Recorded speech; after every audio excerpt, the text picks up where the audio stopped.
Welcome to Blackbird episode number 99. My name is James, and today we're going to have kind of an ensemble cast of people who may or may not hop in and out. But for sure, I've got Jose Galison, who you remember from lots of episodes of this show and also his show, and Clint Russell from Liberty Lockdown waiting in the wings.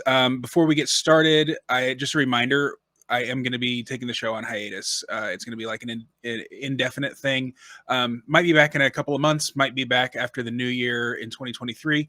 We shall see. The best way to get alerted for my triumphant return will be to subscribe either on Substack with a couple of bucks a month or on YouTube. Just hit the little bell icon and you'll know when I post my next videos. Without further ado, here is Jose and Clint. Guys, welcome to the show. Thanks for joining me. Thanks for having me. What's up, James? How are you doing, man? I'm Great. sorry to hear about the hiatus, but I'm sure you have your reasons, and I will not. I do. I will not try and finagle you into being another libertarian podcaster any longer than you have to be. Actually, you're kind of one of the inspirations for going on the hiatus. So I'm. Oh, that feels awful. No, it's great. I'm gonna be kind of starting my own business, and I've been. Okay, awesome. Yeah, so I've been working with Jason Stapleton on this thing for the better part of a year, and it's just not happening. And I'm just going to be dedicating myself to that, and my full-time job, which I would eventually like to not. Jose, are you drinking a beer at 11:30 in the morning? Yeah, do the fuck I want. Great, man. That's a real agorist right there. I'm still on my coffee. It's only 10:30 here. Why don't you guys introduce yourselves? Jose, you can go first. For people who are new here or whatever. Yeah, I'm Jose Galison. I have the show. Hey, hold that mic close to your face like it's a penis. Okay. There you go. Yeah, Jose. I have the No Way Jose show from YouTube, all the major auto podcatchers, Odyssey as well. My show, for those who aren't familiar with it, I don't know, it's pretty ADD. I think I may start going a little bit different and bounce all around. That's part of the reason why I name it No Way Jose and not like, I don't know, the Agorist or Urban Agorist or something like that, or Liberty Lockdown. What a terrible name. So I can kind of do whatever I want. I'm not bound. I've been feeling lately a lot more like conspiracy stuff. So I've been covering like OKC, but a lot of my stuff you can find like agorism type stuff, a lot of theory. I was for the past year or two, been on a kick for theory. So I don't know. I'm very ADD. I go down my paths. Who knows? I might go current events, might go foreign policy, whatever. I have my things, but but yeah, if you like that kind of stuff, if you don't want to follow me around, if you enjoy me, that you can go check me out on those type of places. So, all right, Clint, your turn. Clint Russell, host of Liberty Lockdown, former mortgage broker turned Liberty ranter, focused obviously on the lockdowns early on, and then kind of transitioned to being an ESG specialist because it suited my background and kind of wrapping my head around it. And also preeminent hater of Justin, whatever the fuck his name is.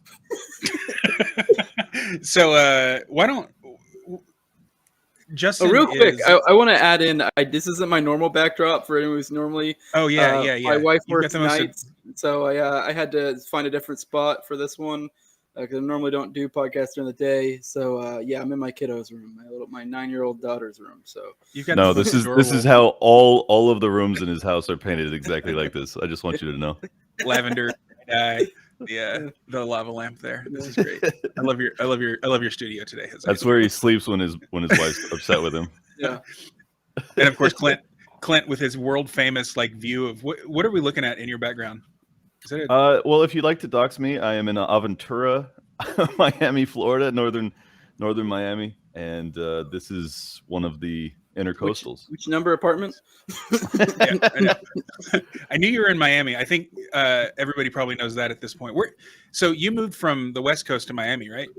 Yeah, San Diego to Miami. So basically, San Diego of the West to San Diego of the East. It's not tremendously different. Unfortunately, there's still way too many mask culture type folks here.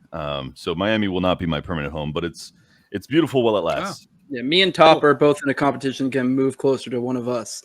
So whether it's me and Waimama or fucking Top and over in Lady Lake, me and him are both out in the country, and no one wears masks out here. So how close together are you and Top, Jose? I think like a 2 or 3 hour drive, not far. Okay. So yeah. They also dock regularly, so they're pretty close. Who's the docking top there?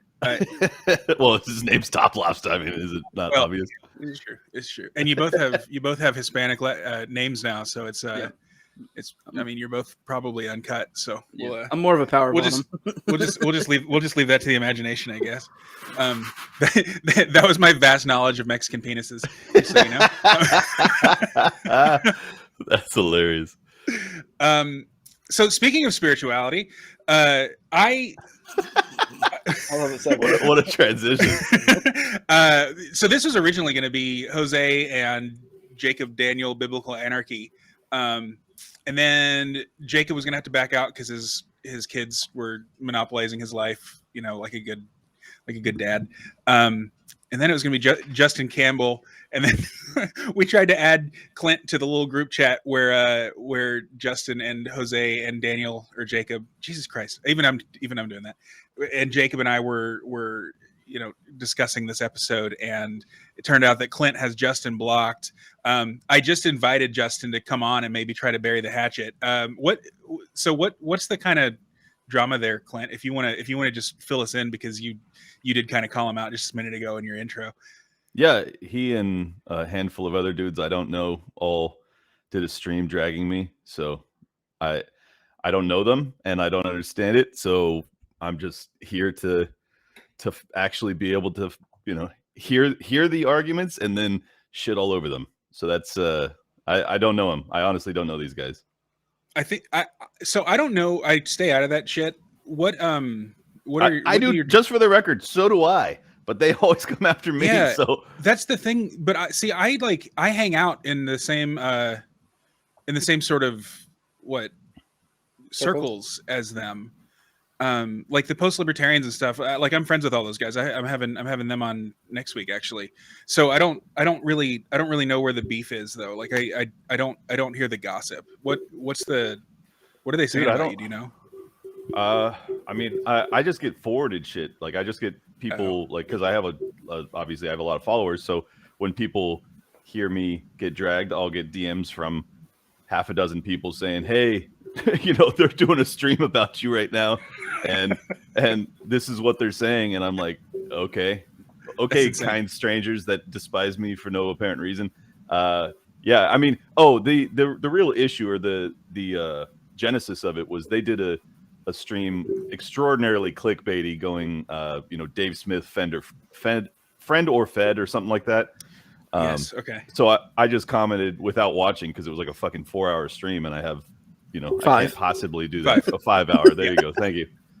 So I just commented saying, "You've been doing I watched like the first minute, and he's like, "Yeah, I've been doing this for 5 years." And I look at his subscriber count, and it's like 70.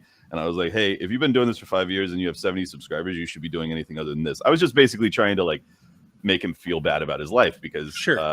He had a clickbaity title going after Dave, who I love, and that's it. I was, I didn't put any more thought to it than that. And then they did a couple hours stream about me apparently. So, wow, I would love to have him on to exactly tell me why I'm a piece of shit or whatever, and then I'll gladly retort.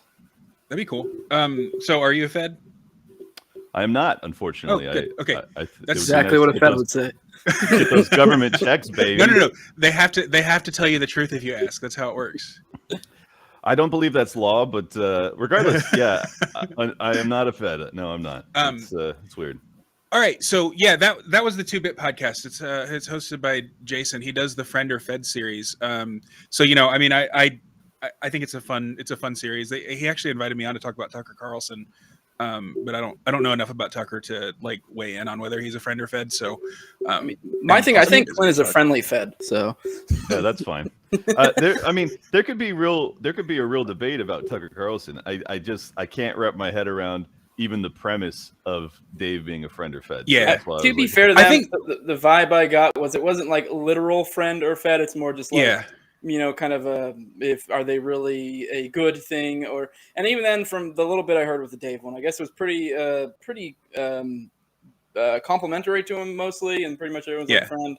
So I don't know. I think I watched the first couple of hours on 2x speed.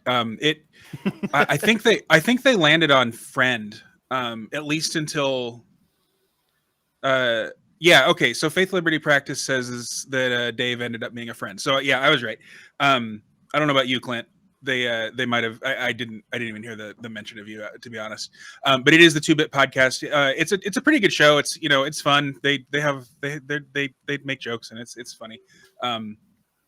That one dude, did get. I don't even know. I'm like I said, I'm not gonna watch a 5-hour stream on it. I literally saw it. Totally. Dave was going to war over it, and I just commented in his on his YouTube channel, and then that was enough to just set off everybody. So oh, cool. I didn't know know that Dave even commented on it. All right, cool. Yeah, well, that's all right. Great. Water under the bridge. Or at least for the purposes of this show. I don't until Justin comes on, and then I'm gonna. Yeah, if he comes on, we can maybe bury the hatchet or something like that. Oh shit, there's a fly. Okay, y'all, if you see a fly, it's gonna distract me.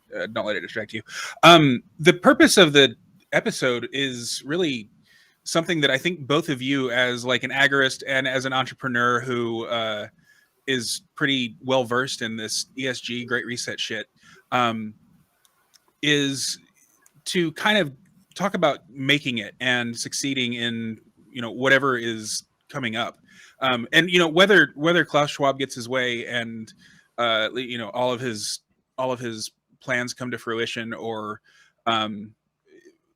what I think actually is that they're going to be using these populist movements to bring some other kind of plan into fruition, something kind of like feudalism, where these people who kind of buy into their devices are more useful idiots than anything. It's actually the people who are strong enough and smart enough to question the orthodoxy and do what so many people in our circles are doing and building a life for themselves, separate from these mechanisms of control. Those are the useful people.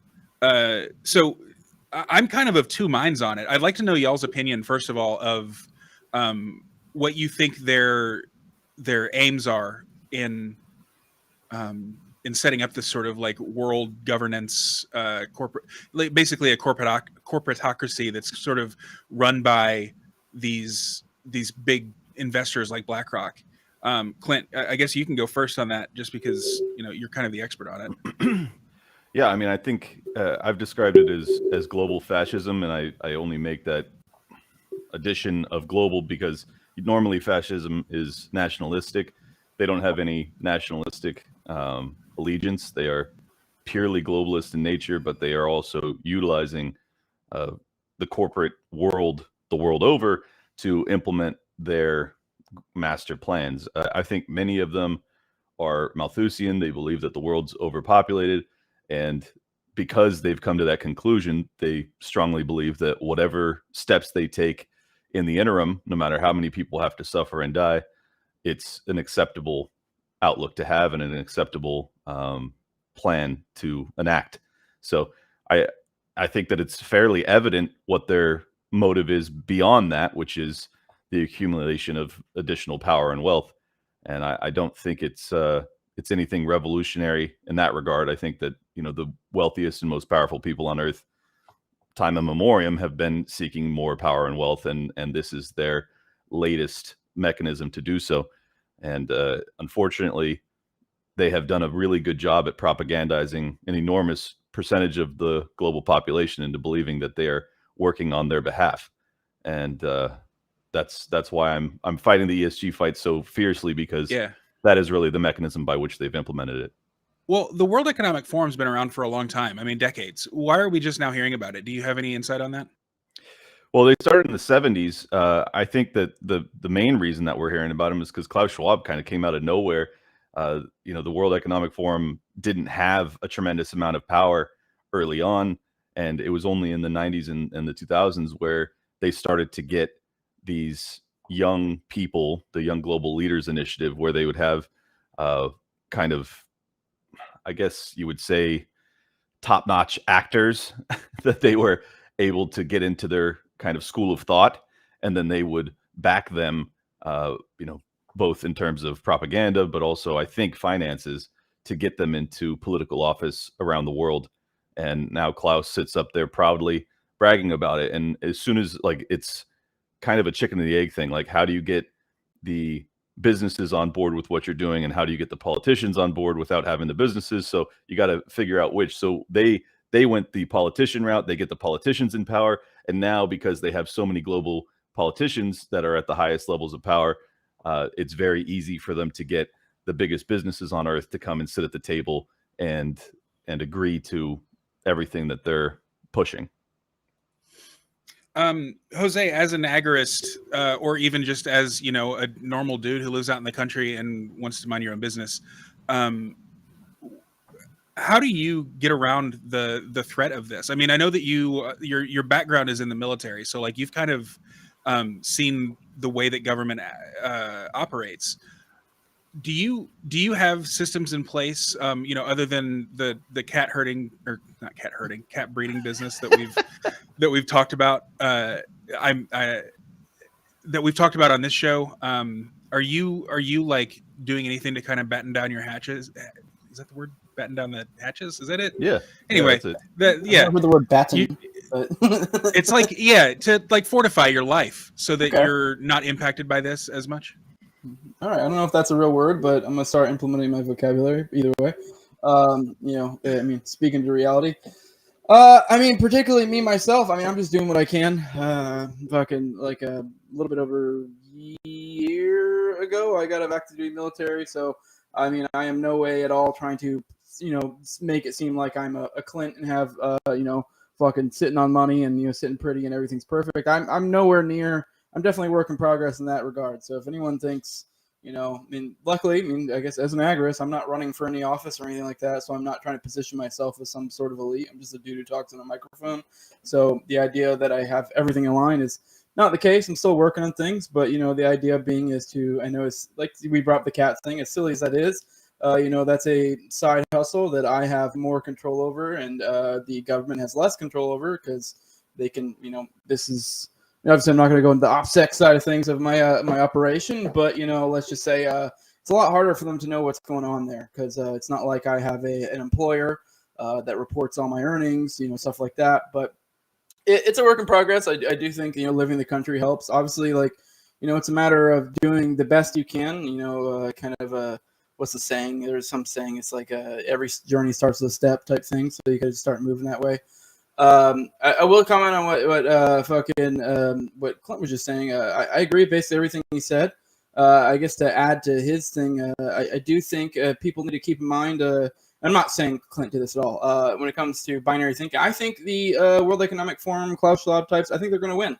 But I also think we're going to win. I think it's just a matter of which side of the divide you're on. I think that's what the future looks like. So, I mean, instead of looking at the world in these binaries, you know, like, oh, we're going to save the entire nation and everything's going to be perfect. No, you can work on yourself. And from there, you know, extends out to your community, to your town, et cetera, et cetera. So, yeah, I think you need to have that kind of mindset as opposed to having this, we're going to save the world mindset. You need to save yourself, save your friends, save your community. And I think that's how we win, you know. Yeah, that reminds me of that It's 2030, I own nothing and I've never been happier article that came out. I think that came out several years ago, actually. But in that article, something that kind of frequently gets overlooked is that there's two communities. There's the city dwellers that the author is writing on behalf of, but then there's also the people who are out in the country. Do you think that it's super important that people who live in cities get the fuck out of cities? Or do you think that there will be a way to build a life in sort of a metropolitan area if that's your bag?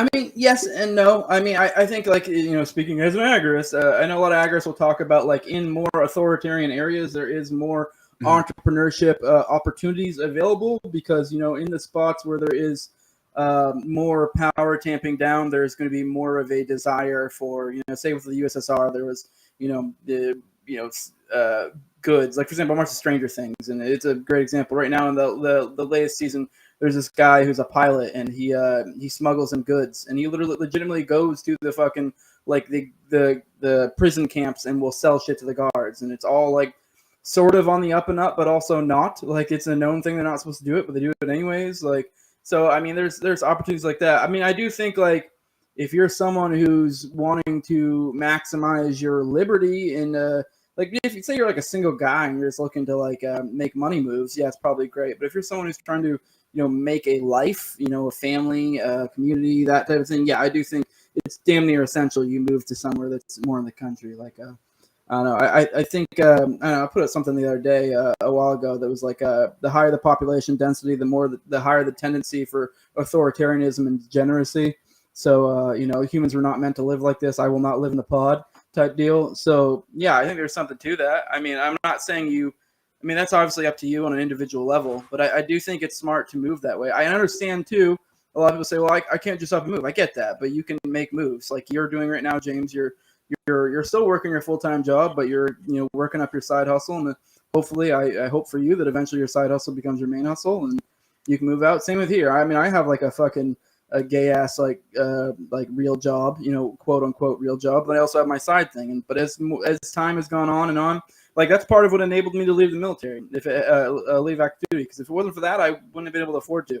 Like I just wouldn't be able to. I have a family, I have a house, I have stuff like that. So I mean, I do think people need to, make sure they're not thinking in binaries, because I do think that will oftentimes leave you in a state of despair. Because, like, had I not started this endeavor, like when I was active in the military, I'd still be active duty military, because if I looked at it as like, oh, I'll never get out, I'd be fucked, And same thing with like my fucking quote unquote real job right now. Like, I know one day I want to get to a point where I'm out of it. It's just a matter of making moves, keep moving that way slowly but surely, and eventually, hopefully, you get there. I mean, yeah, not everybody's going to make it, but, you're definitely not going to make it if you set yourself on not making it. So, yeah.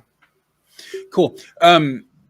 So, yeah. And, I mean, I'm reminded of Community Technology, which is sort of one of the great agorist books, I guess, where they turned an entire, big city, I think it was Washington, D.C. neighborhood into sort of an agorist paradise. Or if not paradise, then at least, something that is self-sustaining and that sort of thing. So I guess it is possible. Although I, personally, I'm kind of trying to get a little bit out of the inner city at the very least. I live straight up in the ghetto. I'm like, a mile from downtown. So that's probably my next move. Clint, how hard is that going to be for me if I, wait a year to buy a house?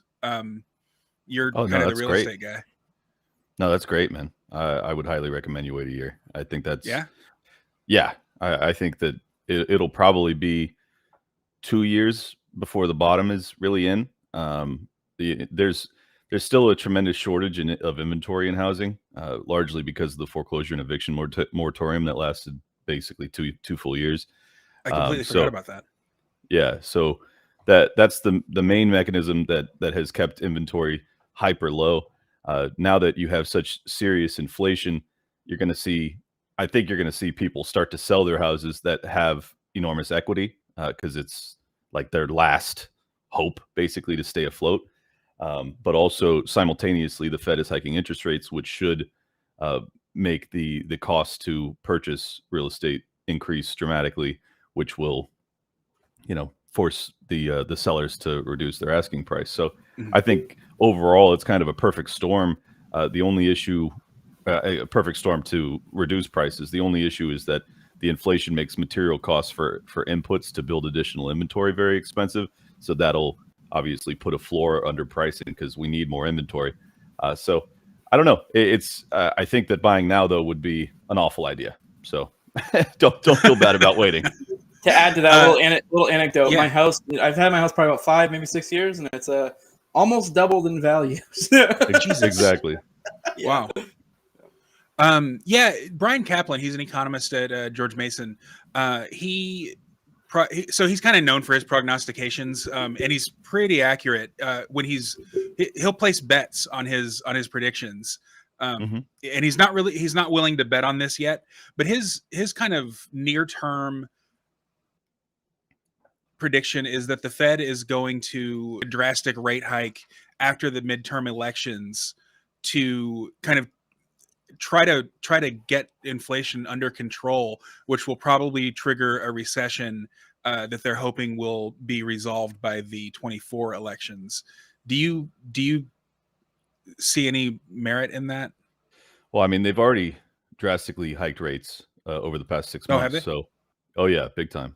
So I mean, and it's increased at a record pace in my lifetime. So yeah, if they do that, if they hike it by say a full point or 2 points post midterms, it'll be, yeah, look out fucking below. Oh yeah, I guess when you're talking about, you know, 0.25% when it's already 0.25%, like if you're talking about 0.25% hike, that's a doubling of where it is currently. So Yeah, well, but they've taken it up. I think it's been 4 3/4 or half point interest rate hikes over the past 6 months. So it's Jesus. not just a quarter point. I clearly don't pay attention to that stuff. It's okay. And the reason I don't pay attention to it is because I don't understand how it impacts me personally, other than you know, mortgages and things like that, and I'm not really like in the market currently for a mortgage. So Yeah, if it doesn't impact you, then you probably won't pay attention to it. The reason I do is because I'm building 6 houses, so I'm desperately trying to sell them before they continue with these interest rate hikes. But I already know that it's put, you know, enormous pressure on the people I have under contract to buy my houses, because your entire you know, qualification process, the underwriting process, is predicated on your debt to income, which is, Mhm. you know, can you afford these monthly payments? And the payments increase every time the Fed hikes rates, because I haven't closed yet. You know, they haven't actually purchased the home, so it's a big issue. What this is kind of a gear switch, I guess. What is the mindset of someone who is building 6 houses? Like, how do you decide I'm going to build 6 houses? Like, I'm going to be a real estate developer, basically, is what you just said. You have gone from being a mortgage broker to being a popular podcaster, and now I'm finding out a real estate developer. How do you get into that psychological mindset where you're just going to win regardless? Oh, well, I don't know if yeah, I guess I do have that mindset. I never think of it that way. I just like challenges. So, and I also like money, and I like the freedom that comes with money. So I've always been driven to acquire it, and whatever I see as an opportunity, the best way to do so, then I'll do it. So it's not, I don't really like go into it with the Kobe mindset of like, I'm going to dominate in every field I enter. It's just like, I just want to be the best I can at whatever I do. And if that's good enough to create, you know, wealth, then all the better. But the real estate development side, I didn't get into intentionally. I had an opportunity to buy an infill vacant land parcel just south of downtown San Diego, and it was way underpriced. I was able to get it for $100,000, which was ridiculous.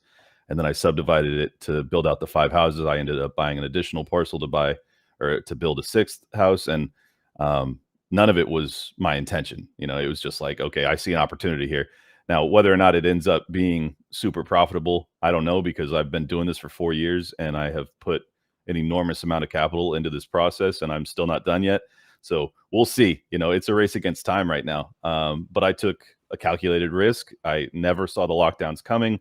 Had the lockdowns not happened, my input costs for building materials wouldn't have skyrocketed. I wouldn't have taken 4 years because the city, the planning departments, everything basically shut down for a full year.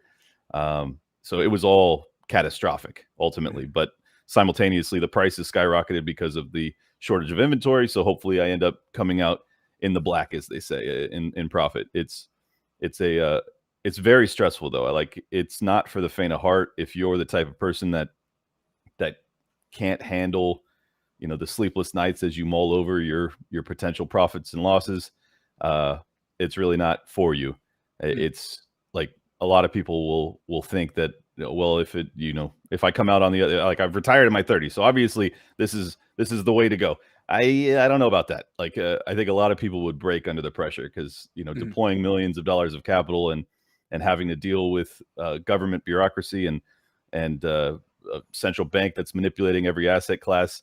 It's like, it's hell on earth, man. I am suffering terribly mentally as I go through this process. So you do pay a price. Jose, you're notoriously an atheist. What is your sort of, I mean, I don't even know if spiritual life is what you would call it. How do you psych yourself up to be as successful as you can be, I guess? Or is it just out of necessity? Just keep on keeping on. I don't know. Maybe it's just a mindset. I've been someone who's like worked with his hands since I was like 15. So, always doing shit. I don't know. I guess it's just more of a mindset. Played a lot of sports. I mean, I don't know. Once you got, can't in your heart type deal, it's like you can't, obviously, if you, I don't know. I guess it's just the way I look at it. I don't really have an option not to try to succeed at least. But you're also kind of big brained. I mean, you're doing book studies constantly on your podcast. What you don't think of someone who's like, big and a mechanic and kind of a just lunk. No offense. But you kind of are. You don't expect someone like that to also be doing book studies on his podcast or even having a podcast. How do you I'm not obviously you're not dumb. But if someone were to look at your resume, they might think that. Yes. What is your inclination there? How do you, I guess I don't even really know what the question is. Like, have you always been a reader, I guess?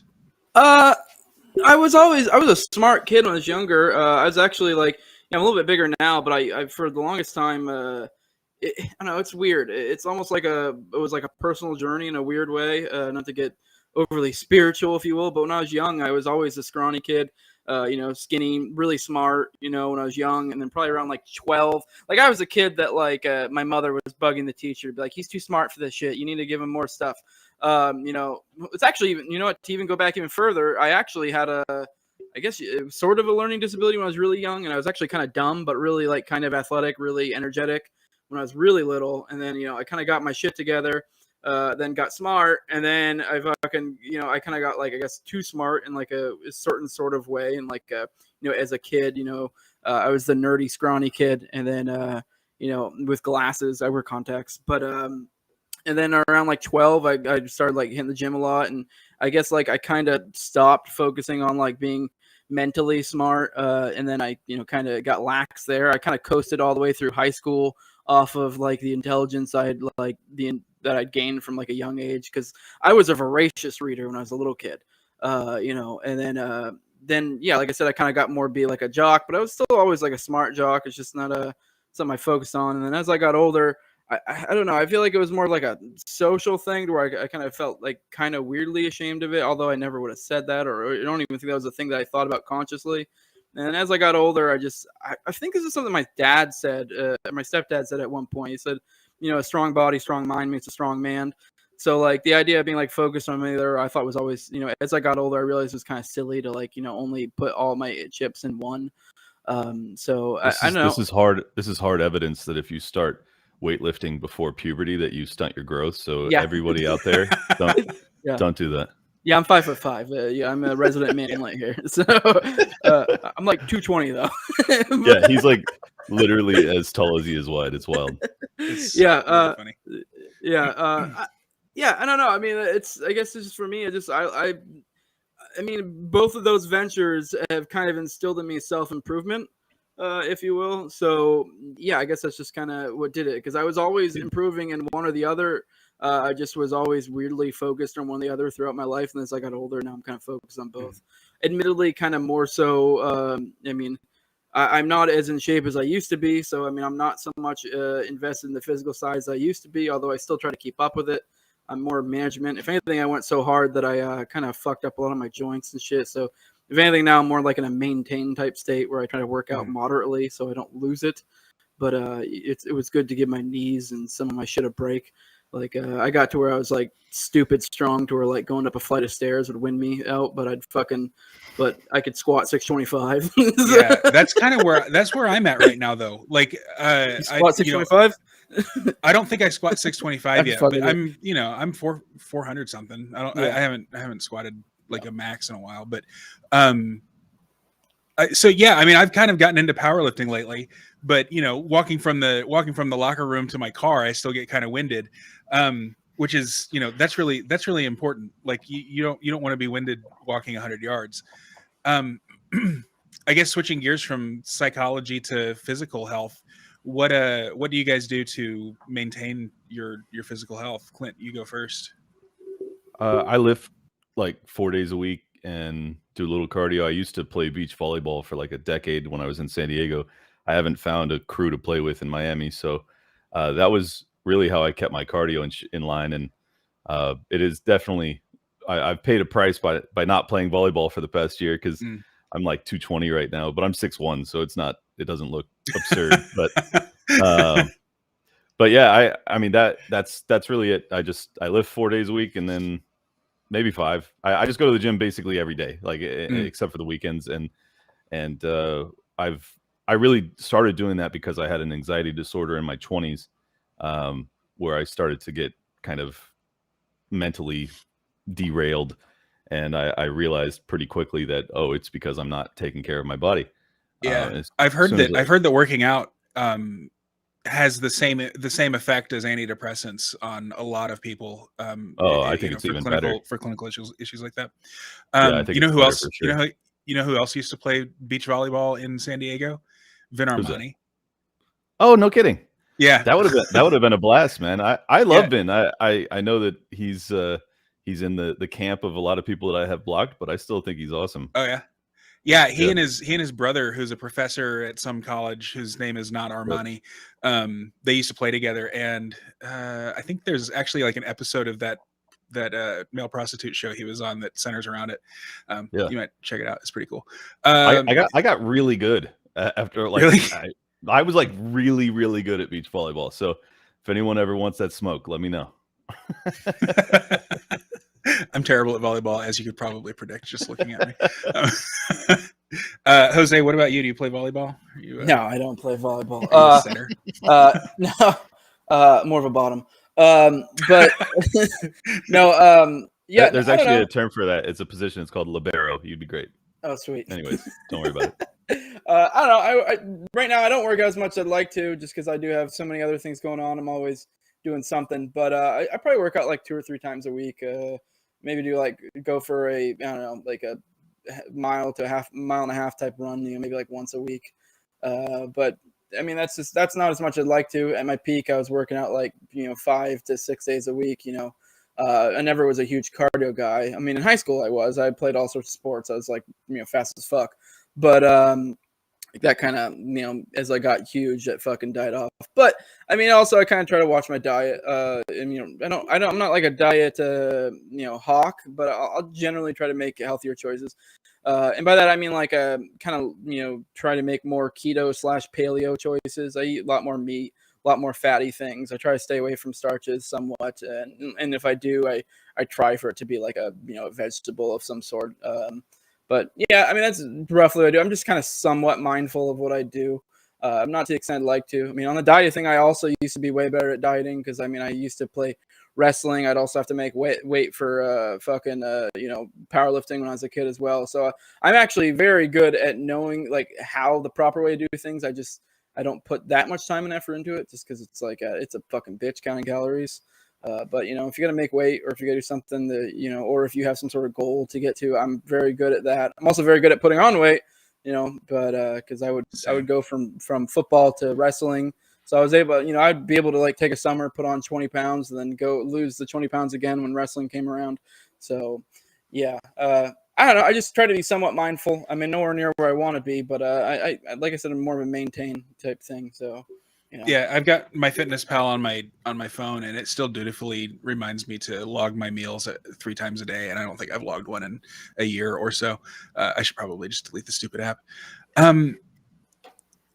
Yeah, so I think the biggest takeaway from this though is your physical fitness and physical health really does impact your mental health tremendously. I have noticed that since I've started working out, and like I've even had psychologists tell me that, like therapists, that you don't need to go on meds if you're just clinically depressed, which is it's nothing to make light of. I mean, that's a real thing.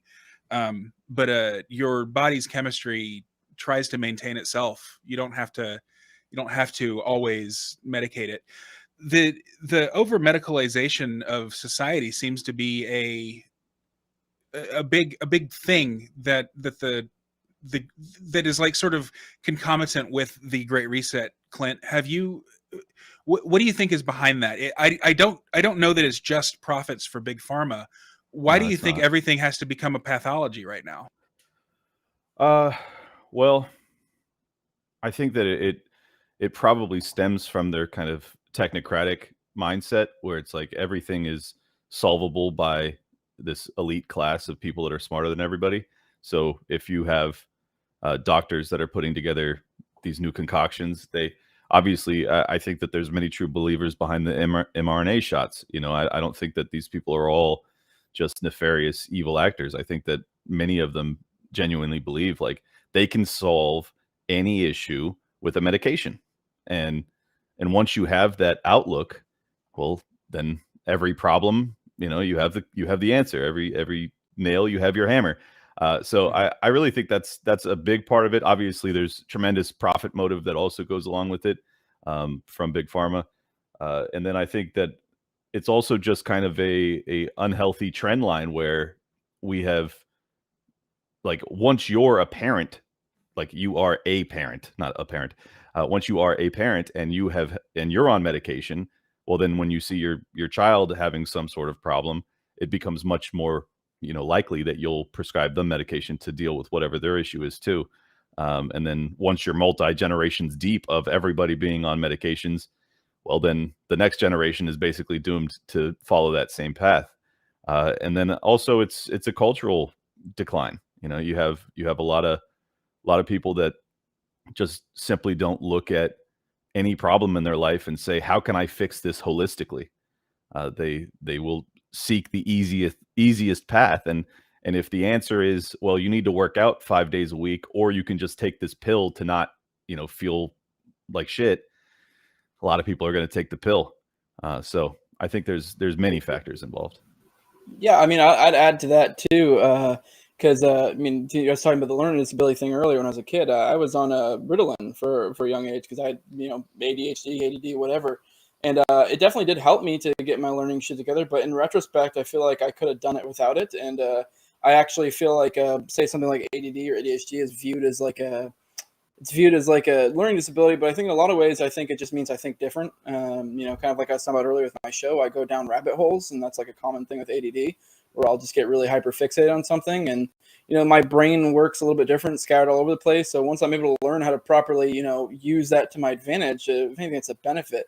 So I don't know. I think, yeah, definitely people should try to lean away. I mean, obviously there's, you know, extenuating circumstances where sometimes medication is good, you know, depending on what it is. But I do think the tendency should be to try to go without as opposed to go with.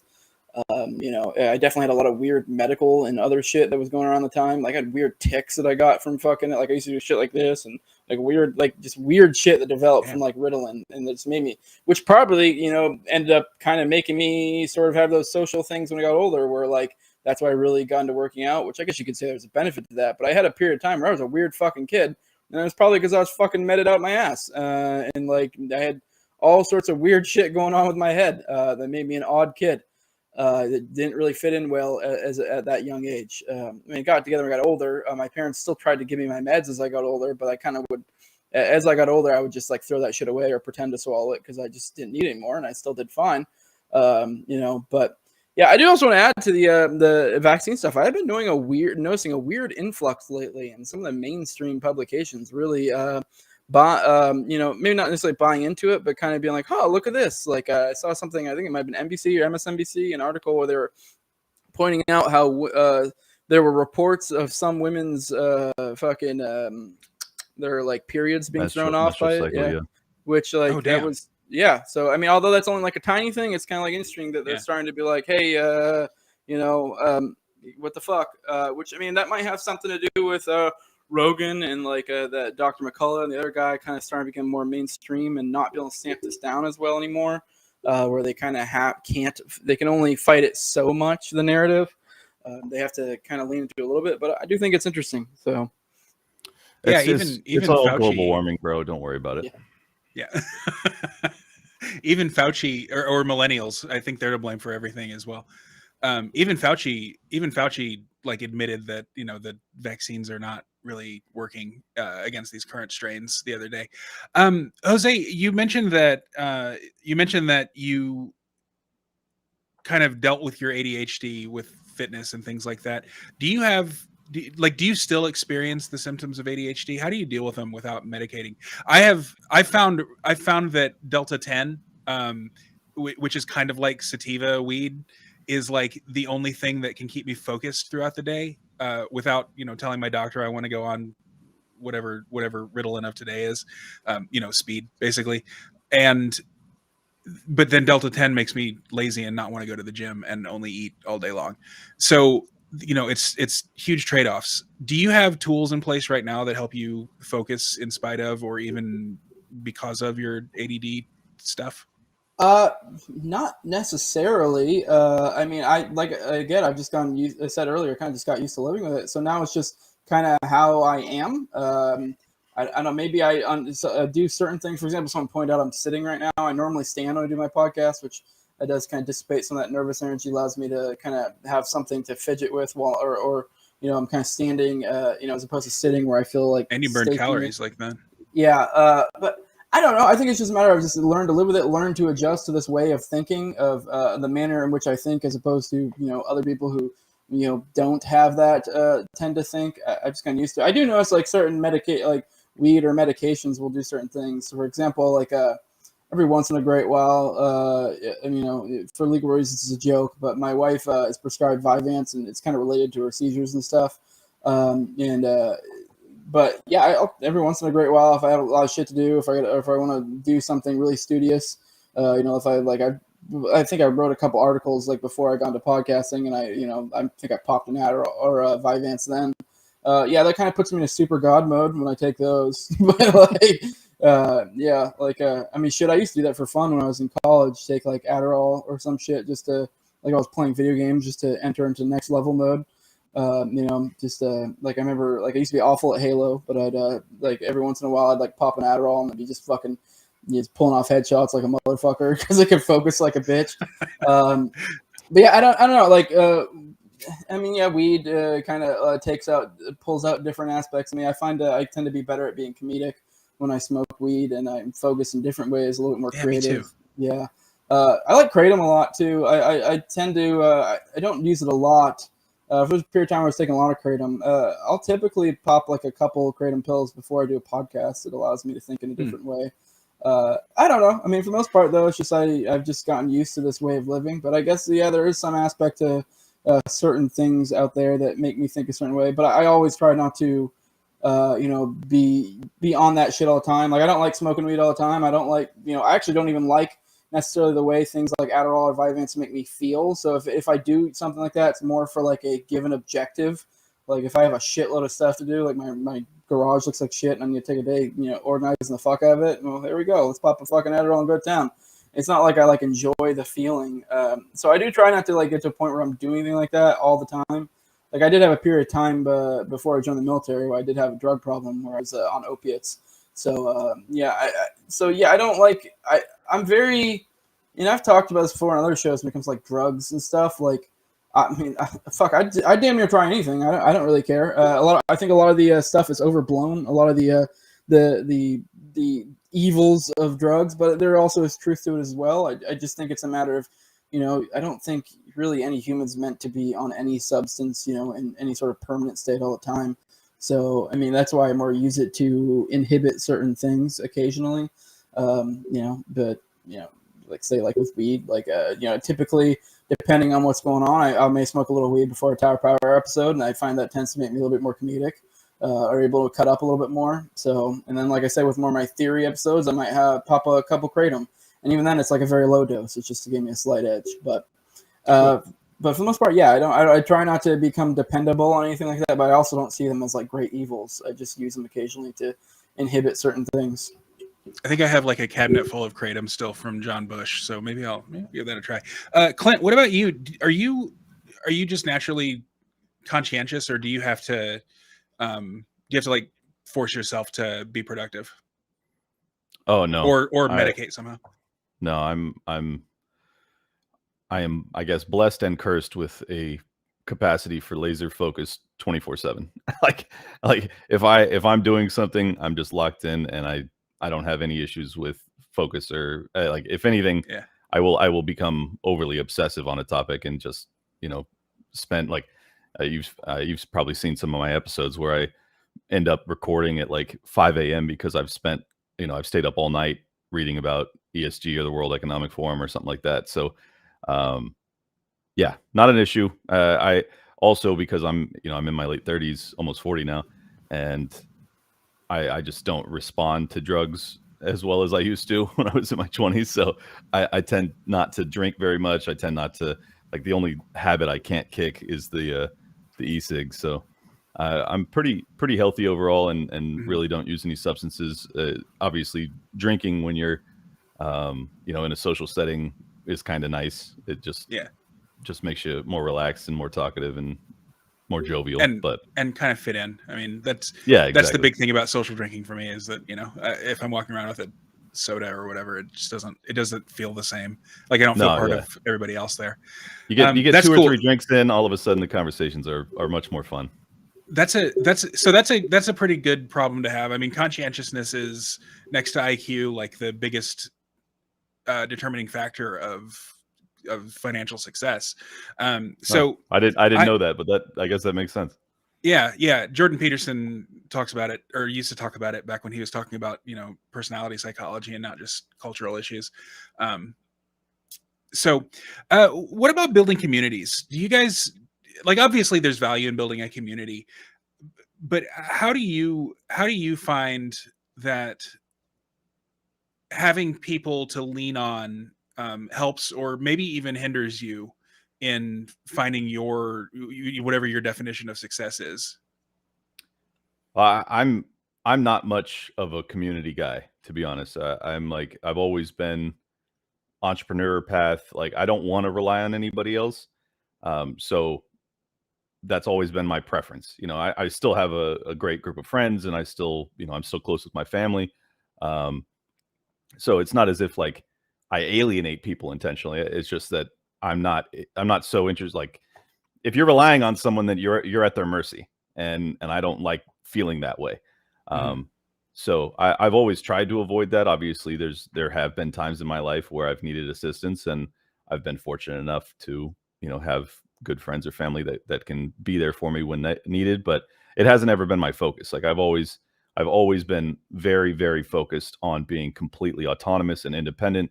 I think that's probably a pretty common libertarian trait. I could be wrong. Yeah. But it just kind of seems like that's fundamentally our preference. But I do think that community is going to become increasingly important as kind of the fabric of society unravels. And I think we've witnessed that over the past 2 years with the lockdowns. Like, if you didn't have friends and family to keep you sane, you'd probably be in a real rough spot right now. And I think it'll become more important as we have more and more serious economic issues. Yeah, and much like Clint, I am very much, in a certain sense, I'm not like a huge community guy, but I actually think in a weird way that's kind of essential to community. It's kind of like in our circles, I think a lot of people talk about individualism versus collectivism or whatever, and then people have different definitions of what collectivism is. Obviously, if you're meaning like some sort of coercive type thing, but if you just mean you acting in a group, there's no issue with that. But I think it's a kind of a false dichotomy. I think I think the best communities are probably made up of mostly autonomous people. And that's kind of where I'm at.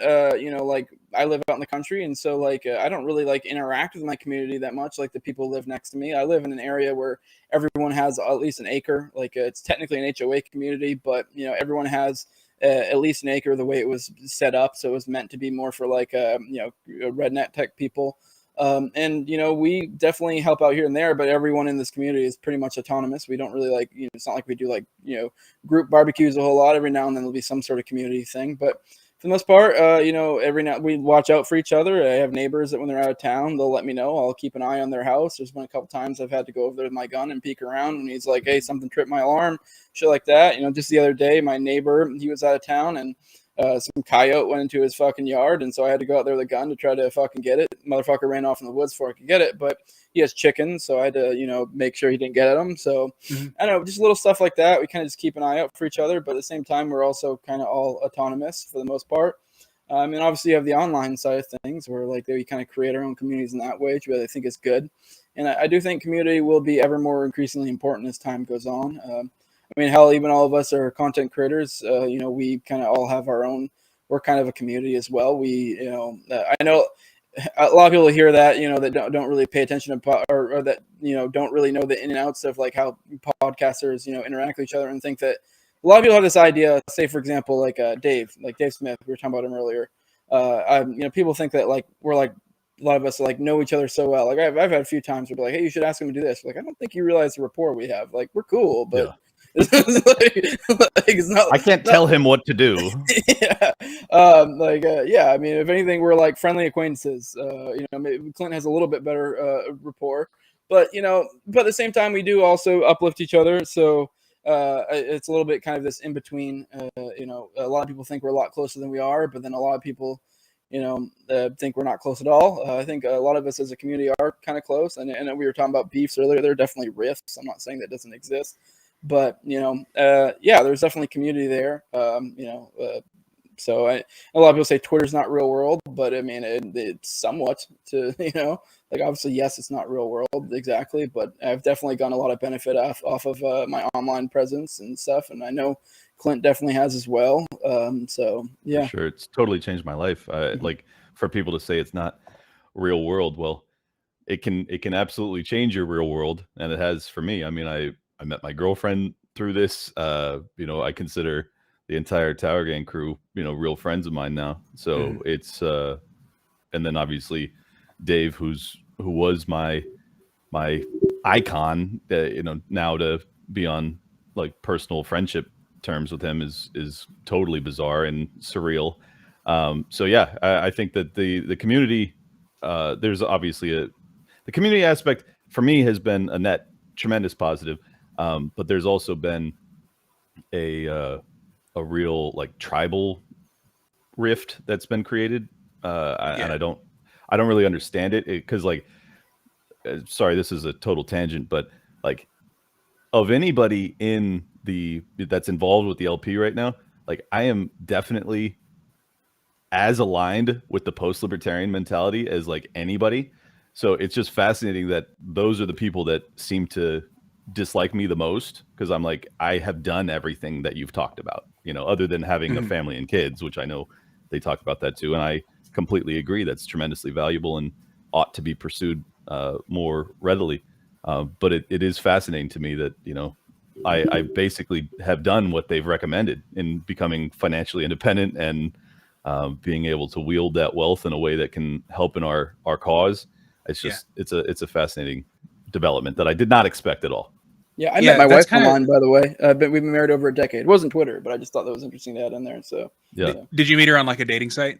Yeah, it was in the early days of the dating sites. I think it was OkCupid, which was not one of those smutty ones. It's not quite like Tinder. It's kind of like a mix. Some people meet for hookup, some people meet to date, and we met on there and hit it off, and got married shortly after, and we've been together for well over a decade. And it's good you downloaded OkCupid, not just Grindr, like I expected. Yeah, I know.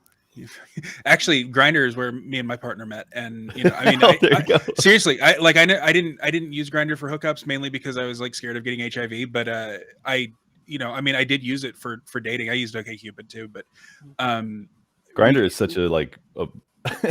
such a graphic name for a I know. Oh, I know. And their logo is this creepy mask. It's such a like just terrible. Oh, I didn't even know. I've never seen it. The leather fetish thing is big in the gay community, isn't it? It is. Yep. There's actually another. There's like a Grindr clone called Scruff that's for bears and leather and all the different like subgroups. If we get a listing of all subgroups of gay people, those crack me up so much. There's so many.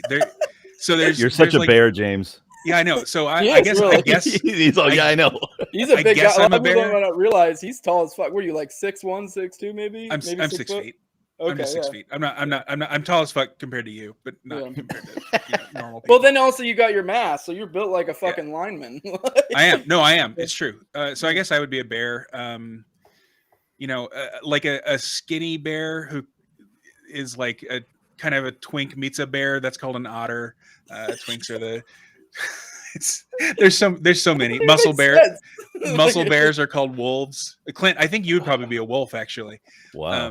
Yeah. What am I? Well, what am I? Is there a name for what I am? You're just a gnome. Am actually, I like a little bear? Am I a cub? Am I a cub? You're a cub, fully a cub, dude. No face. I don't know. What's your body hair situation? I'm a little, not really hairy. I mean, you can't really even see it. I have a little bit. I forget what the like just muscle, what the muscle guys are called. There's a word for it, but I don't know. I totally forgot you were gay, James. So wolf cub. This is a direction for this podcast I did not expect, and I am thrilled. This is so fun. Oh, it's great. Yeah, next time we see each other, I'll show you what Grindr looks like. I don't have it on my phone right now, but like it's insane. It's just you hop on and it's just like a 3x grid of like some dudes' faces and then other dudes' torsos, and like you can tell by what's on their picture what they're looking for. It's a great little subculture. I guess. Should get it just for an ego boost. You should. No, dude. Yeah, you would get so many messages. It's insane, especially out in the country when you're in the middle of nowhere. Like when I drive to Texas, I'll be in the middle of Kansas, just nowhere getting gas or whatever, and I'll just like open up Grindr to see who's around, and it'll be like some dude 27 miles away who like wants you to come to his dungeon. For some reason, people out in the middle of nowhere are super into like weird fetish stuff. It's just crazy. What were we even talking about before this? Gay subgroup. I was talking about the riffs. Yeah, the riffs. The tribalism. Yeah. I feel like these online are connected. Building online communities. My online community, I think. So I'm in like 100 different group chats. That's kind of how things just sort of have shaken out in the last few years among sort of the libertarian podcaster set or whatever. I think that the Mises Caucus is sort of my tribe. But like you, Clint, I am constantly like beating the, you can't vote your way free. Like in my opinion, the purpose of the Libertarian Party is just to serve as a community, like a hub for libertarians. I have no interest really in electoral success. I mean, if we win a city council seat here and there, that's fun. It's great. Actually, Jacob, is that the community is going to be prerequisite for us winning any seats anyway. So it's like it doesn't have to be one or the other. It's just kind of like, well, right now, I think that the community is going to be the most important thing anyways, because we're going to have really hard economic times. And also because we then have a community, we might actually be able to build something longer term. So I see it both ways. Like Jacob, who isn't here, but would have been here if he hadn't been at the park. I think he's like his town constable or something like that. Like he's an elected official technically, but so what? Like, what does that get us? I mean, if you can get to mayor or sheriff level, you can actually really help our cause. But it's not easy, especially if you're going to try and run as a libertarian. That's pretty much impossible. Yeah, here in Minnesota, in order to become sheriff, you have to be a licensed law enforcement professional. I don't know. Not a ton of libertarians. Yeah, I know. I don't know if that's the same. I don't know if that's the same in every state. But we've been like really heavily looking for sheriff candidates because that's as they say, that's like the top law enforcement official in sort of the hierarchy, even above the FBI. I mean, apparently the sheriff has to like grant them permission or something like that. I'm sure it's not really like that anymore, but so what if the shit hits the fan? I mean, do you guys have like, I mean, I don't know, Clint, maybe for you, it's like, if the shit hits the fan and supply chains are completely broken down, you have enough money to, find a guy to supply you with meat. Well, I would flee the country if it hit the fan that hard. But I would like, I mean, obviously I would prefer to get myself in a position of being self-sustaining and having, a property that can yield me enough crops and food and things like that to weather, whatever comes in America. But I don't have that right now. So if the shit were to hit the fan now, I wouldn't have much choice. I would probably just have to bounce, which is go play beach volleyball in Saipan with Vin Armani. Yeah, that wouldn't be so bad. What about you, Jose? Do you have a meat guy? Are you raising chickens? I mean, you mentioned your next door neighbor has chickens. Would you be able to lean on him if needed? I'm sure. Like I said before, I don't think I'm in an ideal situation per se, but I'm probably in a better situation than most. But like I said, it's more about moving that way. So I'm not 100% content with my situation if shit hits the fan. But yeah, I mean, I don't know. It might be all right. We'll see. Luckily, my thought process, I know it sounds silly with the cat thing. Partially, I think most of our clientele is upper middle class to like upper class because Oh, we're sure. selling expensive cats. So yeah, so my thinking is that market will probably somewhat sustain itself relatively well, for the most part. So if we have a collapse, typically, I mean, people have different ideas of how collapses work, and they work different places. But generally speaking, the upper class does all right. So I think usually we'll probably have a clientele still for the most Mhm. part. If it like depending on what kind of hit the fan it is, maybe I'm not in the most ideal situation, but I am situated in the sticks. But I mean, there is some aspect of the community too that we were talking about earlier. So even not necessarily my immediate community, like I know depending on how this presents itself, what kind of collapse we have. I mean, I have Top that lives a few hours away who has land. Clint, who's I don't know, depending on what he does. I mean, there's different ways we can lean on other. Obviously, that's not ideal. I'm not like, hey, Clint, give me fucking money. I'm gonna go live at Top's house. But I don't know. It depends. It really not in the ideal situation, but I also am not entirely convinced that if it collapses, it's going to collapse like everyone thinks. I don't know. It Yeah. really depends. So, Clint, why is BlackRock buying up all the houses, and why is Bill Gates buying up all the farmland? What's the goal there? I think it's Speculating, obviously. Yeah, I think it's different. I think that BlackRock is primarily driven by money, whereas this is my personal vantage point. I could be totally wrong. Whereas I think Bill Gates is driven by power, and I think that his acquisition of farmland is extraordinarily nefarious, primarily because he believes that we shouldn't be consuming meat. So it's like, why are you buying all this farmland, you piece of shit? That's very concerning to me. BlackRock buying the houses, I think, is just a straight play on Federal Reserve policy and the fact that they realized after the 0809 bust that the real estate market will forever be sustained. This is their bet. Whether or not they're right is a totally different question, but their bet is that the real estate market will be buoyed by Fed policy as well as congressional monetary policy and bills and things like that. So I think that obviously Larry Fink has some aspects of a similar personality to Bill Gates, where he's also in the power accumulation game. But I think that Gates is like almost entirely a power player, and money to him is just purely a means to that end. Nobody had heard of BlackRock, or at least nobody who I know had heard of it until a couple of years ago. How did they like come out of nowhere? Where'd they come from? Well, they've been around for quite a while, Sure. but they really hit their stride in actually after like 0809, and they worked kind of in lockstep with the World Economic Forum and ESG, and they really were the ones that popularized ESG. And because ESG became so popular, and because so many governments got in bed with this ESG protocol system, I think that they benefited tremendously from it. But the real story of BlackRock, State Street, Vanguard, all of them, is that more and more people started to outsource their money management, their savings management, their investment management, and they just happened to be one of the biggest kids on the block, and that allowed them to become the biggest kid on the block because of their relationship to the government. They were able to get outsized returns on investment. And as long as you're performing as a money manager, you're going to have a flood of additional capital and more people that are looking to you to steward their capital through, the investment seas.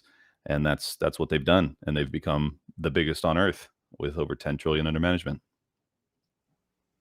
That makes sense. Let's, for the last few minutes, let's kind of switch gears and talk about like philosophy and principles and things like that. Do you think that libertarian philosophy still matters? Jose, yeah. you go first. Jose, why don't you answer that? Because Clint just talked.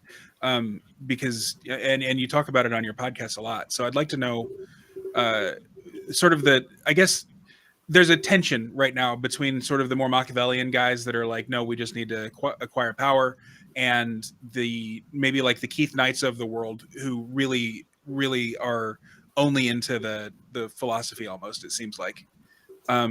What comment on that? I guess. Yeah, I definitely think theory matters. I know a lot of people lately, will be like, "Oh, this is just in theory. It's in theory." I think that's not understanding what the fuck theory is.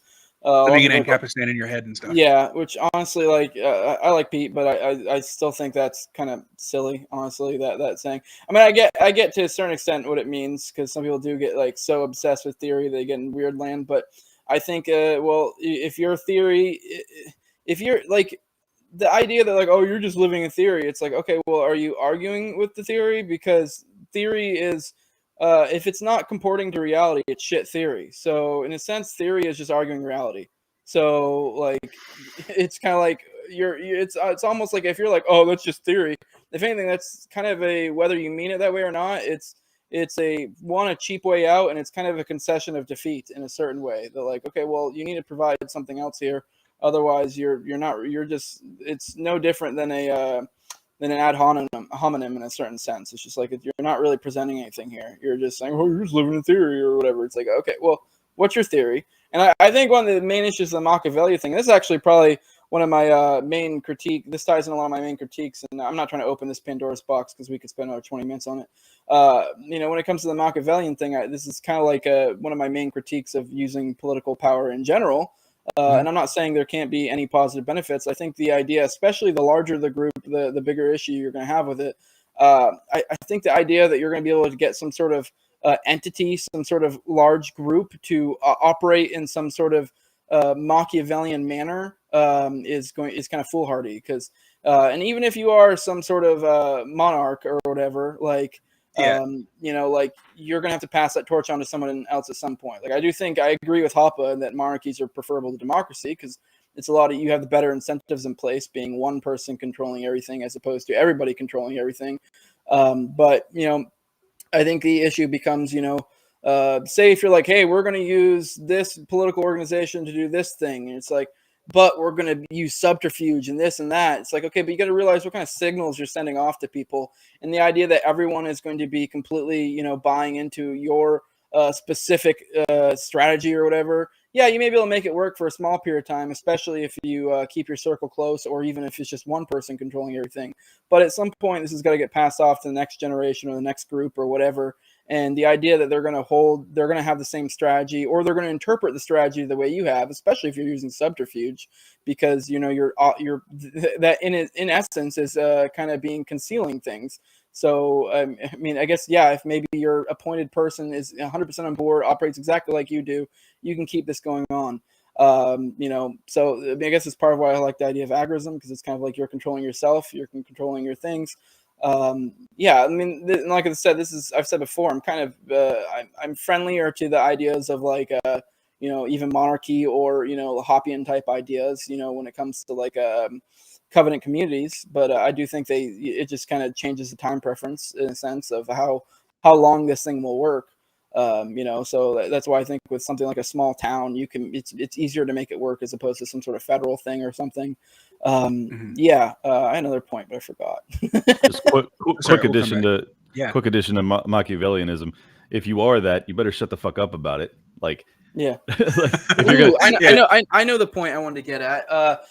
This could maybe ruffle little feathers. I know there was a dude recently that said he was going to run for governor. He was on Clint's show in Florida for the Libertarian thing, and he was talking about Hector? Hector. Yeah, he was going to run against DeSantis, and he's sort of positioning himself on the right. And I know one of the main arguments a lot of people make is, oh, well, we'll ask for concessions from DeSantis for this or that. And I was like, and my thing is like, okay, if I'm going to put for one, I can provide other reasons why I don't necessarily agree with it, but I can wrap my head around it. And I do think from a political perspective, okay, whatever, I can see that. But my main thing was like, okay, but you got to do that in the open. Because, like, I know a lot of people are like, oh, Machiavellian will make deals behind closed doors. But it's like, okay, well, you got to think about all the other people in your political organization, the peons on the lower level, how are they going to interpret this? Are you really expecting the entirety of Florida to be like, just trust you? Just trust me, bro. Like we're fucking working things out behind the scenes. No, I don't fucking trust you. I don't fucking know you. Even if you are the most trusted political person, I think you're kind of foolhardy to put that kind of faith in someone that they're going to make these behind closed door deals that are going to work out the way you want. And the overarching point to that would be whether or not you trust Hector. Yes. If you expect DeSantis to do what we're horse trading for, you have to have him on public record saying, yes, I am doing XYZ as the Libertarians requested or demanded. Because if they don't have him on record, then what's going to keep him from just going, we never agreed to that? I mean, and so you have to make it public if you're actually going to do that. But Hector didn't even really want to, consider that as an option. So that concerns me. Yeah. Yeah, Machiavelli's book is called The Prince, Not the Committee, for a reason, I think. Just, having been on kind of the steering committee for the Mises takeover of the LP, which is, a completely meaningless organization almost on the political scene. I mean, we misstepped a couple of times just because, you think that people are behind you for anything, but they're not. Normal people, of which I would kind of consider myself a part of, I guess, they're not on board with all of the more Machiavellian things. And so, if you're in a democratic organization, or even an ostensibly democratic organization, whether it's the LP or your state or whatever, you're going to push a lot of people away talking like that. Jose, you have said that, excuse me, you said that Jason Stapleton's sort of wealth, power, and influence thing is sort of the latter day version of Konkin's agorism, maybe even unintentionally. It wouldn't surprise me if Jason's never read Konkin, but he's reached very similar conclusions. Can you kind of elaborate on that a little bit, as to what the difference between Jason and Konkin is, and where you see synthesis?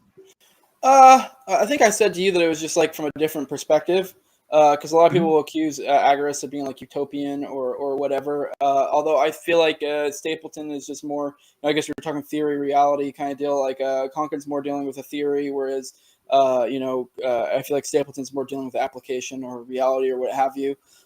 So I think a lot of people, I think it's good to have both, because I do think, while I do think theory and reality are basically damn near the same thing, I think when you're kind of talking in terms of theory, a lot of people, just dismiss it as theory. So when you have something like Stapleton's type ideas around, I do think it's good to give people the idea of like, hey, this is what we're talking about in reality.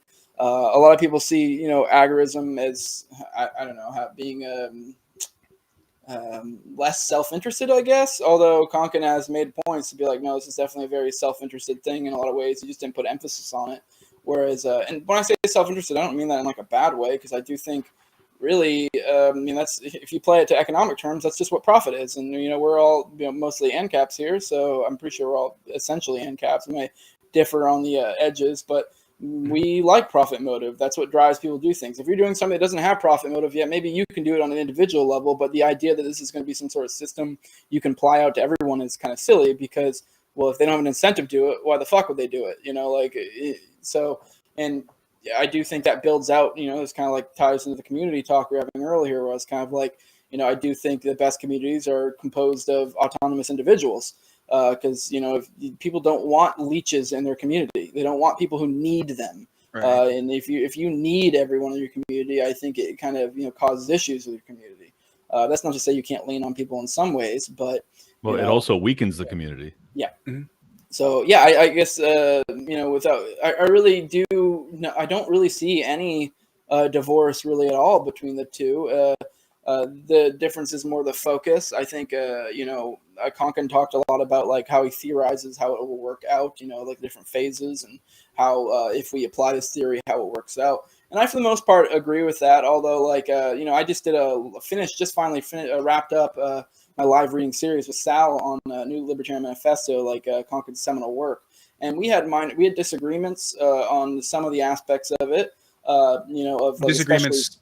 disagreements with one another or with Konkin? Oh, with him. Although, like, I think it's a matter of how you interpret it, and I think me and Sal have slightly different interpretations. I think he weirdly kind of takes almost like a sort of deontological approach in a certain way when it comes to like agorism, or he, some senses maybe reads into certain things differently than I read into what Konkin said. But I'm not saying Sal does this. I also am not like, when I say I'm an agorist, I'm not saying I'm like tied to these ideas or that like Konkin, every word he says, I'm like hanging on to.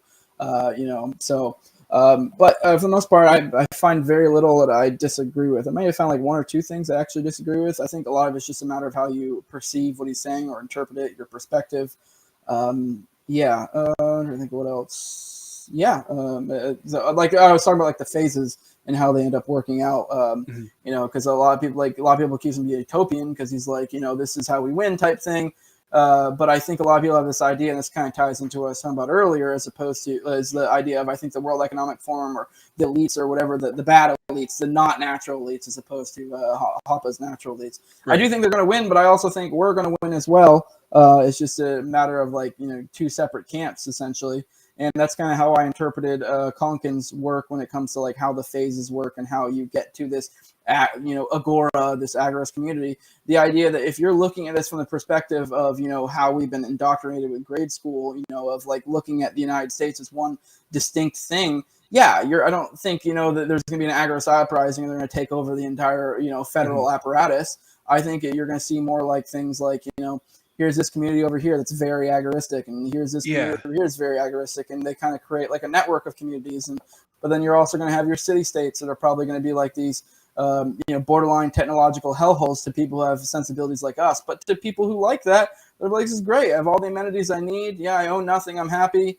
I guess in the same way that that WEF article predicts that there's going to be like pockets of independent people out in the country. Yeah, Konkin did predict pockets of statism. So maybe they're driving at the exact same thing. Yes. Clint, where do you think how victorious do you think the WEF will be in getting their agenda enacted in the next decade or so? Well, I think I differ from Jose on this in that I think that centralization fails in a long enough time horizon, and I think that it will fail.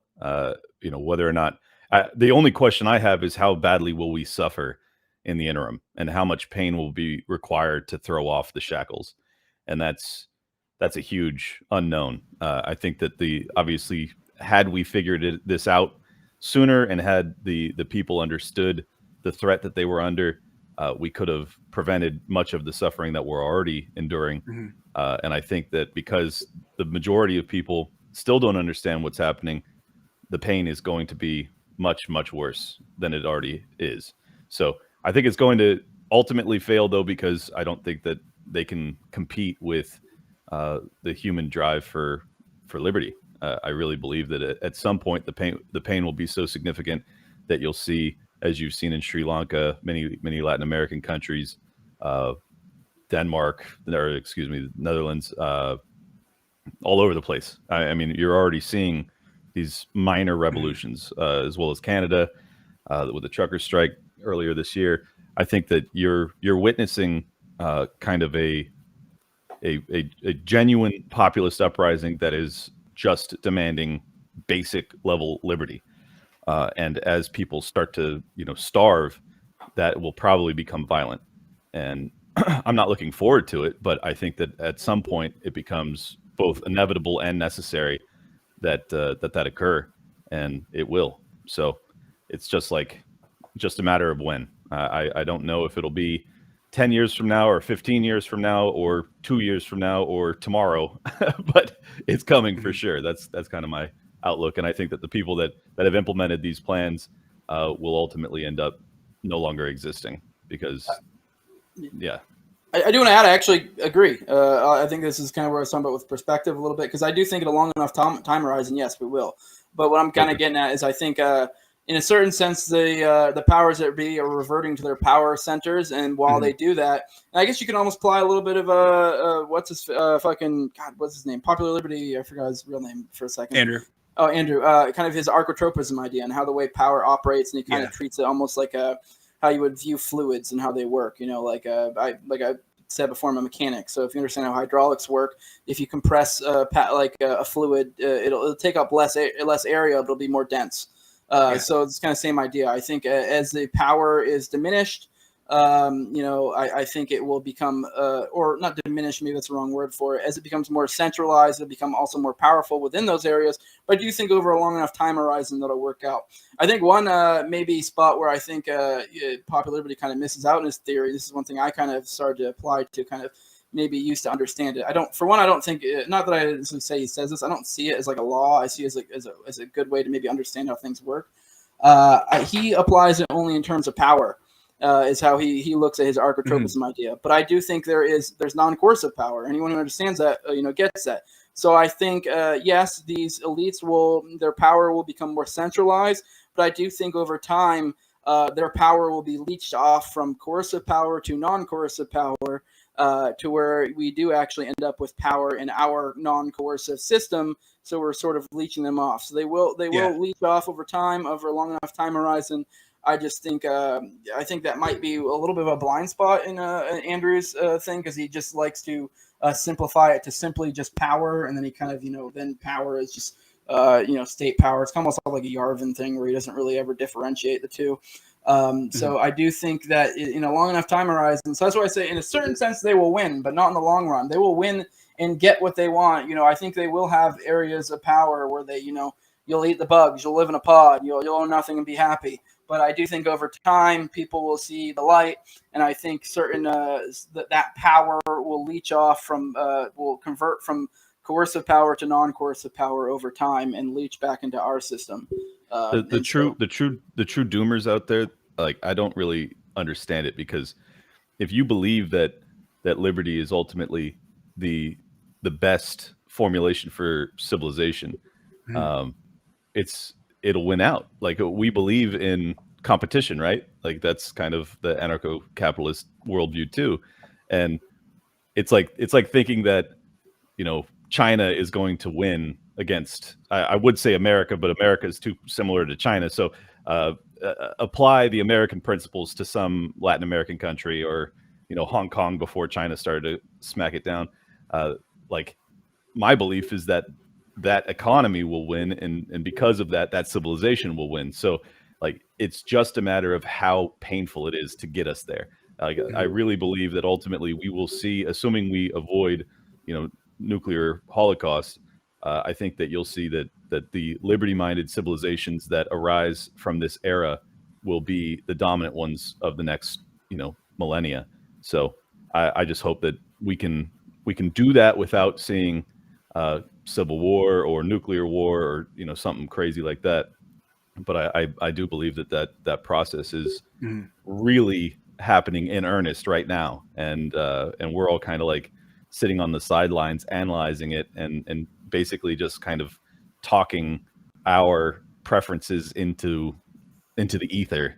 But it's a process that's so much bigger than any of us that it's going to happen no matter what. Yeah, I've always said that the black pill is just a myopic white pill. Like, the future's bright, and even black pill, even people who's like self-describe as black pilled, recognize that. I do want to shout out a couple of people in the chat. So Sam from the Blackbird podcast, when we were talking about conscientiousness and ADD and all that earlier, suggested microdosing. That is something that I've thought about doing and might continue thinking about doing, or maybe actually take action on it. And then Kamatovic says hi, and since he's a friend of the show, I'm going to say hi back. And so Sam also says, why hasn't Liberty won out so far, though? And I guess if we can get a short answer to that, and then we'll close out, that would be a good, I guess maybe a good question to answer, because that is a valid concern. And like, that's kind of my binary thinking before. If you're just looking at terms of win and lose, you may end up making the wrong determination there. But I think if you're looking at it in more of a a spectrum, or depending on where you are, like with the black pill, like, yeah, if you're living in I don't know, fucking Washington DC, and you are refusing to move or make any sort of moves to make your life more independent, if you're just working for some corporation or the government per se, yeah, I mean, you should be probably black pilled if you're not going to do anything about it. I guess it's almost more of like a mindset. If you're not going to move yourself or make moves to move yourself to a spot to where you can be white pilled, yeah, it's probably not going to work out well for you. Not everyone's going to make it. So, but I think overall, I think we're in a period of time where I think if you make the right moves, you can move towards liberty, and I think that'll only get increasingly better as time goes on. So I think it's kind of almost the wrong way to frame it, essentially. I have a very, I don't know, abstract philosophical answer to this, but I think that ultimately liberty creates wealth, and wealth creates a bigger government, which creates the tyranny, which then ultimately creates the debt system, which ends up in collapse, which then creates liberty. So I think that you can view it both ways. You can say that liberty creates the tyranny, or that tyranny leads to liberty. It's kind of both. It's an ebb and flow. This is where the cycles theories come from, and I think it's totally proven out through history that the freer you formulate your civilization, principally on, ultimately that ends up creating the bigger government in the end, which is seems counterintuitive, but it's just historically what we've seen. So I think that you could have, like, I think you'll see North Korea fall. I think you'll see China fall. I think ultimately, the U.S. government will either be reformed or it will fall, and I think that will create a burgeoning for a real opportunity, at least, to embrace liberty in a way that we haven't seen in our lifetimes. There's also the possibility that it gets very, very dark before that dawn. So I'm very optimistic, but I think that the truth is that we're in the end stage of an everything bubble, and that everything includes tyranny, and it's going to be very dramatic. I mean, we're living through a truly historical period, because this is the first time that I think we've seen a global debt everything bubble, where it's like it's so much bigger than anything we've ever seen, because we didn't have a globalized economy, just simply because we didn't have the technology to see that in the past.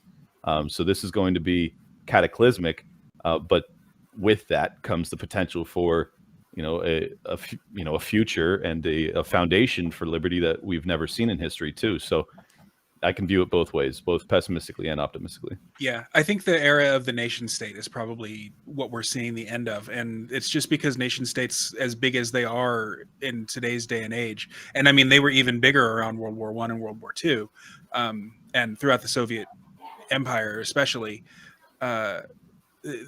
it's unnatural. That's not how communities and societies form themselves.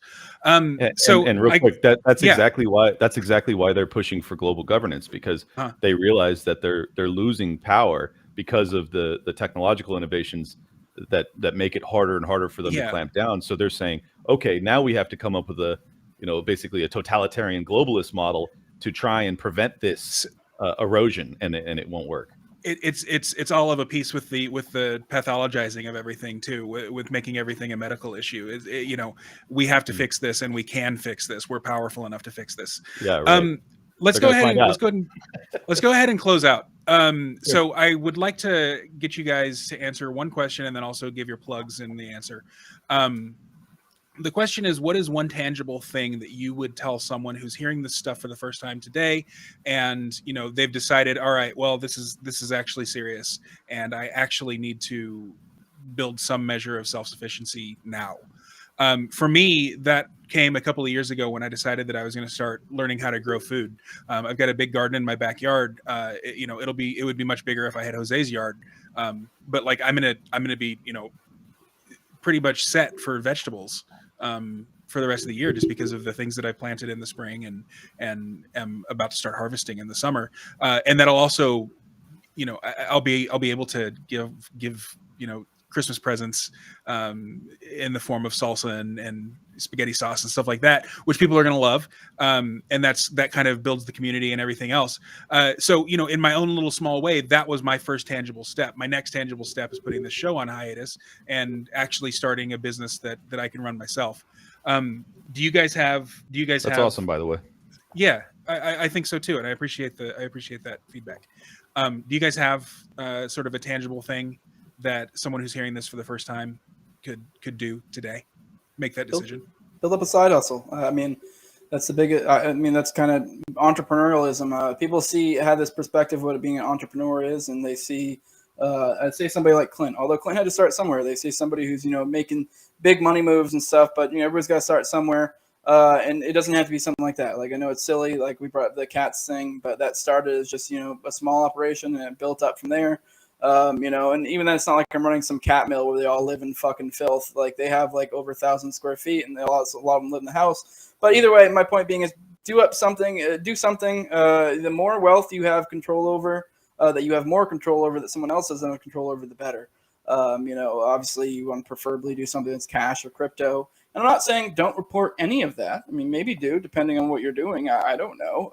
It's even a lot of people make fun of Agorist for being like, you just want to be this guy who lives in the fucking woods and, and you're just going to get Waco'd or whatever. It's like, no one's saying to go to the extreme. And that's actually a big thing Konkin emphasizes. He even says in, I believe it's the primer, he lays out a formula. It's kind of based on your risk and reward. Like, for example, me and Sal were talking a lot. He's willing to take on more risk than I am because he's a single guy. I'm not willing to take on as much risk as he is. Like, I think Sal readily admitted, I don't think he pays any taxes. And he just said that outright. I still pay taxes. Now, do I pay all taxes? Yes, of course. Correct answer. All right, cool. So just build up a side hustle. It's more about building up some sort of or multiple side hustles. It doesn't have to be something big and grand. It can be a little thing making some widget or whatever, something that fits you, what you're capable of. Because the more wealth you have control over, the better. And you don't even have to have 100% complete control over it. It can be you could still be storing it on crypto that I don't know enough about crypto to talk about it, but I know some people would say certain crypto places aren't ideal to store it. But I mean, if that's what you're capable of, whatever.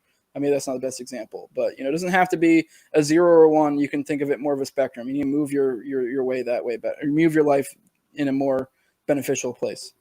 All right, cool. Jose, where should people go to find you? No Way Jose is a show. I'm on YouTube, all the major auto podcatchers, Odyssey as well. Stuff to plug right now. Follow my OKC series. We've already done 3. This will probably end up being a 5 or 6 part series. We're going deep as hell. And this is all stuff that's source stuff. So this isn't just crazy kooky conspiracy stuff. This is all stuff that you can find sources for, whether they be declassified information, what have you. The OKC thing goes a lot deeper than even a lot of you think. A lot of people like seeing like Corbett and stuff. The guy I have on, Richard Booth, he's the guy who does all the OKC stuff for Libertarian Institute. It's on there if you go to the Libertarian Institute site.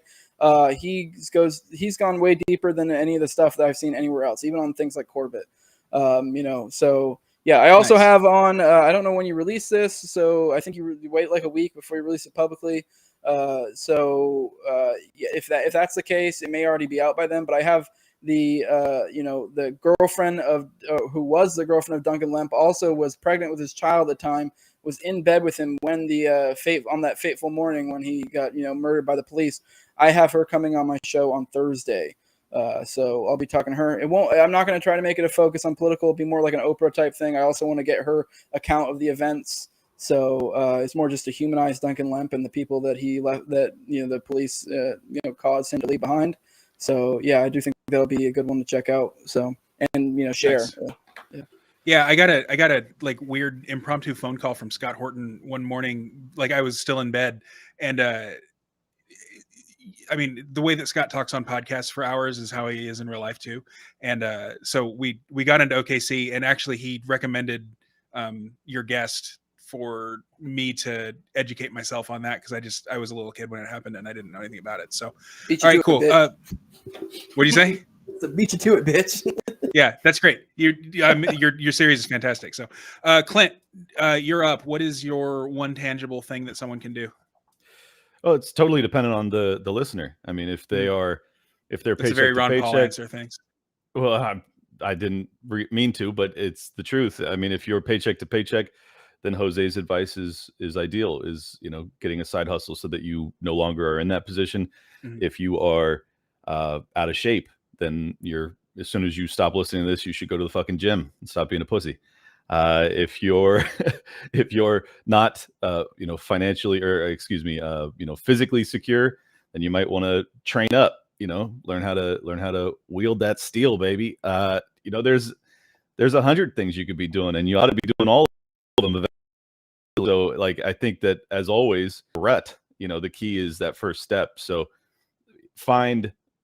like the goal of my show oftentimes is that I want not to scare people so much as to inform them as to the risks that are in front of them so that they will feel an impetus to act. I want people to act. I want them to take steps. If you can't run a mile, you can't fight the state. And if you can't forego a couple paychecks, well, then you can't quit your job when the vaccine mandate comes down. Like there are aspects of liberty that you cannot experience because of your own weaknesses that you've allowed to, arise in your own lifestyle. So fix those. I know that sounds a little too blunt, but it's the truth. So do it. And at Liberty Lockpod on Twitter, Liberty Lockdown on YouTube, Spotify, Apple Podcasts, Google Podcasts, everywhere else. Thank you so much for having me, James. I really wish you the best in your entrepreneurial endeavor. I think that you will find it to be incredibly gratifying and hopefully more, wildly financially successful than you could possibly imagine. Get after it, brother. And to add to it, also I forgot to mention me and Clint and also a few other guys, TopLobsta, Reed, and then Cole and Toad also have our Tower Power show, which is more like shit posty. So if that's not your thing, if you don't like offensive humor, offensive subpar humor, that's not your place. But if you do, you can go check us out. So. All right, I'll link to TPH on Odyssey. And with that, because it was probably inevitable, Jose, you've got the last word. Thank you so much for that. Thank you guys for joining me today. Thanks to the audience, etc. And I will see y'all next week when Matt Erickson and LB Muniz will be joining me to come at it from the post-libertarian realm, I guess. So, okay.